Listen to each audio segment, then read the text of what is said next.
recovery center dealt with anything from addiction to pornography to drugs to just any kind of vice that you can think of. But it was an addiction recovery program. And he was talking during this presentation and how with their patients, they like to build a healthy toolbox. And this healthy toolbox can be a literal toolbox that, hey, this blanket gives me comfort, or these particular songs really help lift me up, or on my phone, I really need some phone numbers of some really good friends when I get frustrated or stressed, or I feel tempted that I want to fall back into that addiction. I can call them and they can say, hey, it's okay, let's work through this.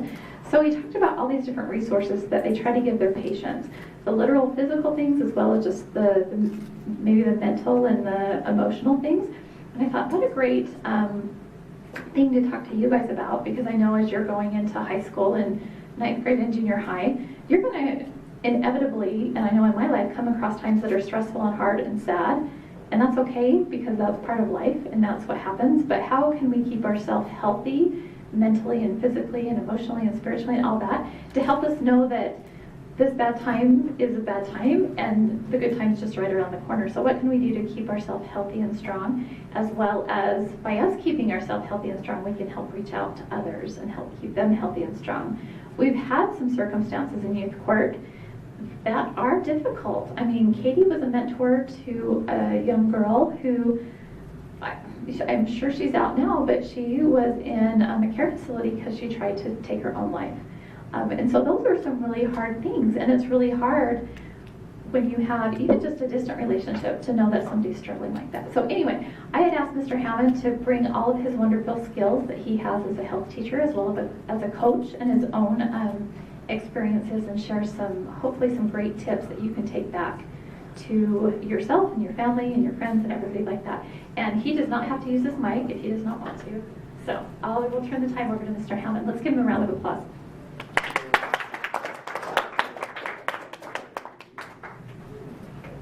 I brought my literal tools. And this is my first time not wearing a tie. Does that look all right? Mm-hmm. I wore my pajamas, if that's okay. Can I use this whiteboard? Yeah, absolutely. Does it have a pen on there that you need? I brought some stuff. Okay. I'll use this in just a second. Okay, there might be a pen. All right, before we get started,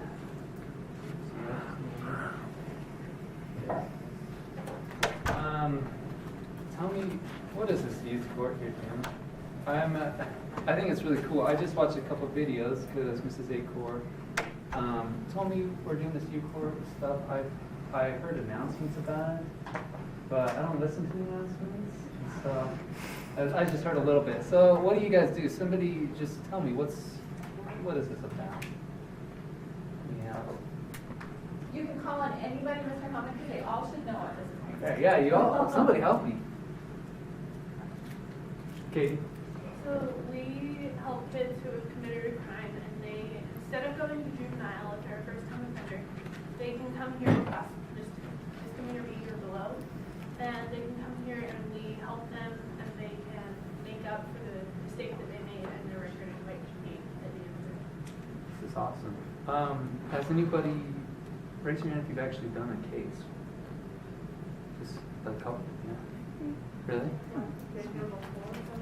Raise your hand if this is your first year doing it. Okay, that makes sense. Well, either way, I think that what I'm going to teach you today, I mean, it's not new stuff, it's just now for a few class. But the things we'll talk about, it's going to not only help yourself, because we need good kids like you. When I was walking in, I saw like who was in that room, and it's like my dream class. So this is awesome. You're already doing good things, but if this isn't going to help you, if you feel like you're already doing well, it'll help you sometime. But this will help you to know how to help those kids as well, or just help your friends. All right. Any other things about youth court I need to know? Do we have till 4 o'clock?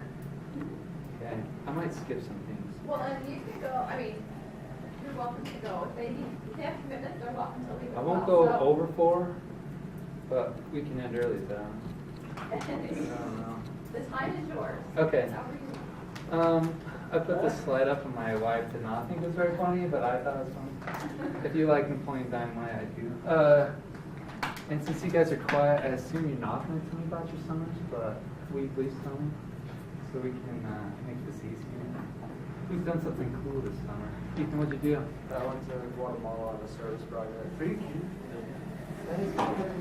Well, never mind. cool Yeah. thing. Anything on that?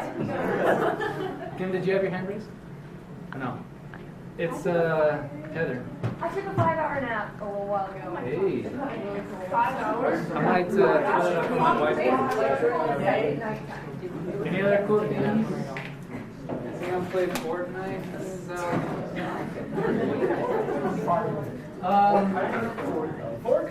yeah, Fortnite. It's like Fortnite, but not as cool.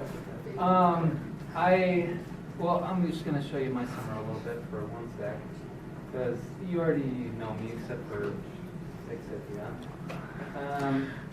And tell me where I've been this summer. Does anyone know where this is? Oh, Coyote Gulch. Dang it. Well, maybe it's got a southern. You know what I mean? It's not Capitol B. It's the Narrows. Where's that at? Zion. I've never been. Raise your hand if you've been to Zion. You guys, have you been here? In the Narrows? No. This is the coolest thing. Anyway, you should go. And then I went here the next day. Oh, your baby. So you know where this is? It's Escalante. You went there? I thought I saw it. Yeah, Michelle was just there, right? Did you go to this place? What, do you know what it's called? No. Yeah. Cat Creek? No. You said? Yeah, Cat Cat Creek. This cat, I was there like a month ago. Sweet. I've never heard of You also It was like 2 weeks ago. And do you know the name of this baby? Anyone know that baby's name? Yeah, it's Eve or something. That's my baby. All right. I think this is not usually what the park looks like. So you know what this is? No. Oh, Bryce, nice, awesome. Have you been down there? Navajo. Like hiking in Bryce? For our school? Oh, okay. Jeez, we gotta go on cool field trips. Raise your hand if you've been to Bryce before. Yeah, this is, you guys the best place. This is the last. That's, Grand Canyon. No, Is that the Grand Canyon? not Grand Canyon. It's a baby. It is a baby, yeah. It's Eve or something. Steve or something. Someone said it before.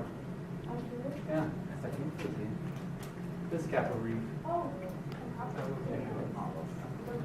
Alright, if you learn anything from these photos, you can go to all the national parks for a year for $8. So like split it with your friends and go to all these places. It's awesome. And it'll cost like $10. Yeah, well, next year. Alright, where's this? Manti. This is Manti. Has anyone been to the Manti pageant before? Sweet.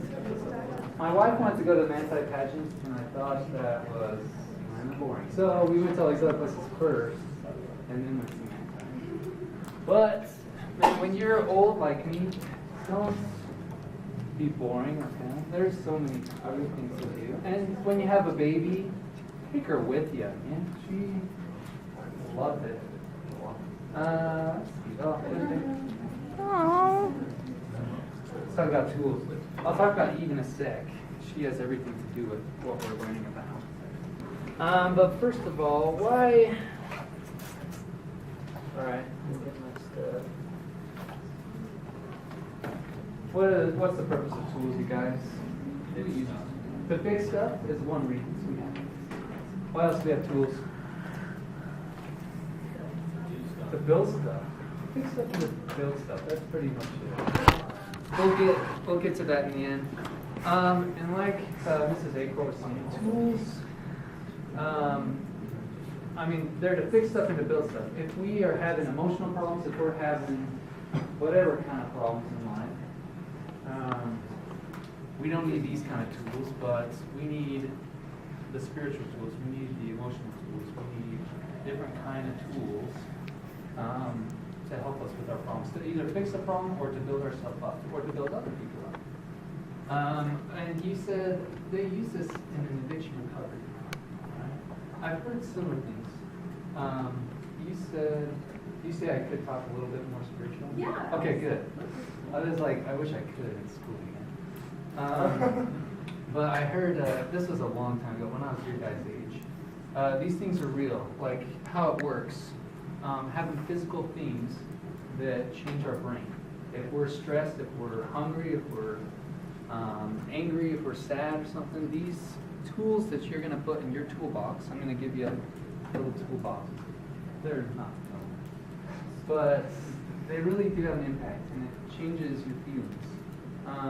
When I was your age, I remember Elder Oaks, President Oaks, said, your brain is, or we're like a computer, and if like inappropriate thoughts come in our head, whether it's, you're talking about self-harm, you're talking about drugs or different addictions and things, there's, just like a computer, we have a delete key in our brain. And some of these things that you put in your toolbox, they work as a delete key. If maybe you guys, my students talk about being triggered. That's the right word. If you're triggered, if you're like sensitive, if you're susceptible, you do this thing, your delete key, whether it's eating a Kit Kat or taking a 5-hour nap today or something. Those things, it helps redirect your brain into the right direction. So before we get into our toolkits, let's make sure. No. Oh yes, this is what I want. I need my whiteboard. Who wants to be my assistant here? Scout, come on up. My assistant. I actually have literal tools. Scout, is there a pen on the other side if you need that? I thought I put my tools in. Just bring that out, Scout. And will you erase whatever's on there? There's nothing on this side. All right, never mind. Put it in front of the Springville City Youth Chorus. I think you guys know you're at. Our first category here. I want to know, what are some things, Scout, I guess maybe that's all I need you for. I'll come get you later. What are some things or problems we have to deal with, or will have to deal with, that can be stressful or hard? In my class, we learned about resilience, and you either had Ethan White come to your class, or you had Johnny come to your class, or Aubrey, no, not Aubrey, it was in your class. You either had somebody with diabetes or IBS come to your class and talk about how they deal with it. But I'd like you to write on the board. I have a whole bunch of markers. I want each of you to write at least one of what things can come up in life. What are you dealing with now? What are your friends dealing with? Or what are things that you're going to be dealing with? Especially you Mapleton kids. I know it's totally different at Mapleton, so you got to tell me what's happening up there. Or at up in Provo, okay? So I'll talk with your friends for 30 seconds. Talk about what are the things we deal with that are stressful, that's sneaking on. And then if it's over, that's fine. And then my markers are right here. Come grab my toolbox. Everybody writes their own comments. Go ahead, Tom. You ask.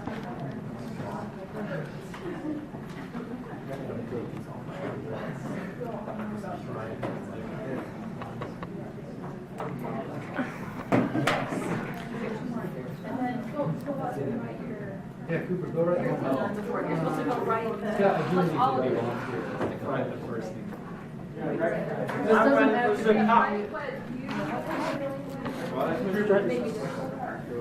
It doesn't have to be something that happens to you or it happens to you. I don't want you to write. Shannon, the camera broke. It's all blurry. Or